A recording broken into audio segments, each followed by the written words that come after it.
श्री कृष्ण ने क्यों कटवाया जिंदा बालक का मांस? ये बात उस समय की है जब महाभारत युद्ध में जीतने के बाद पांडव अश्वमेध यज्ञ करा रहे थे।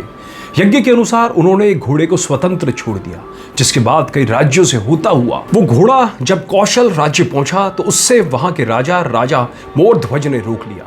अर्जुन को जब इस बात का पता चला तो वो गुस्से से लाल हो गया। गुस्से में तिलमिलाया अर्जुन राजा मोरध्वज से युद्ध करने की बात कहने लगा। तभी यज्ञ में मौजूद श्री कृष्ण ने अर्जुन का गुस्सा शांत करते हुए उससे कहा, अर्जुन, मोरध्वज मेरा बहुत बड़ा भक्त है। मैं तुम्हें राजा मोरध्वज से खुद मिलवाऊंगा, लेकिन इसके लिए मैं जैसा बोलूं तुम्हें वैसा ही करना होगा। श्री कृष्ण की ये बातें अर्जुन ने तुरंत मान ली। इसके बाद श्री कृष्ण ने अपनी शक्तियों से अर्जुन को शेर और खुद को एक ब्राह्मण बना दिया। जैसे ही ब्राह्मण राजा के दरबार में पहुंचा, राजा की खुशी की सीमा ना रही। मोरध्वज तुरंत उस ब्राह्मण के स्वागत के लिए हाथ जोड़कर खड़े हो गए। इसके बाद ब्राह्मण के रूप में आए कृष्ण ने राजा से कहा, राजा, मेरा यह शेर बहुत दिनों से काफी भूखा है, इसलिए मैं चाहता हूं कि आप जल्दी से जल्दी इसके लिए भोजन का इंतजाम कर दें।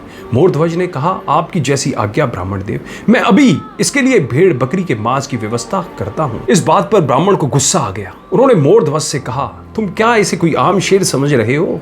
यह मेरा बेहद ही खास शेर है और यह किसी भेड़ बकरियों का मांस नहीं खाता, यह सिर्फ इंसान के दाहिने हिस्से का मांस ही खाता है। उस समय बाद उन्होंने ब्राह्मण से कहा, ब्राह्मण देव, आपके शेर के लिए मैं अपने शरीर के दाहिने हिस्से का भाग देने के लिए तैयार हूं। मैं मांस काट कर देता जाऊंगा और आपका शेर खाता जाएगा। श्री कृष्ण को तो यहाँ मोरध्वज की परीक्षा लेनी थी, इसलिए उन्होंने चतुराई दिखाते हुए कहा, राजन, मेरे शरीर को आपका नहीं बल्कि आपके बेटे का मांस चाहिए। दरअसल मेरे शेर को मुलायम मांस चाहिए जिसे वो आसानी से खा सके। तभी वहां उनका बेटा राजकुमार ताम्रध्वज आया और उसने कहा, पिताजी, आप परेशान ना हो, अगर इस शेर की भूख मेरे मांस से मिट जाएगी तो यह मेरे लिए सौभाग्य की बात है। लेकिन तभी ब्राह्मण ने राजा से दो शर्तें और रख दी। पहली यह कि बालक के आंख में आंसू नहीं आने चाहिए, और दूसरी यह कि राजा रानी दोनों मिलकर आरी से अपने पुत्र का मांस काट कर देंगे। आरी आते ही राजा और रानी ने अपने पुत्र ताम्रध्वज को आरी से बीचों बीच से काटना शुरू कर दिया।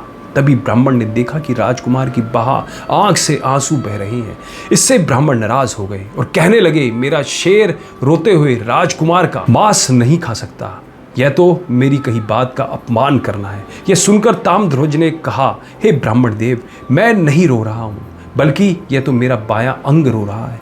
वो कितना बड़ा अभागा है जो आपके काम नहीं आ सका। राजकुमार की ये बातें सुनकर श्री कृष्ण और अर्जुन अपने असली रूप में आ गए।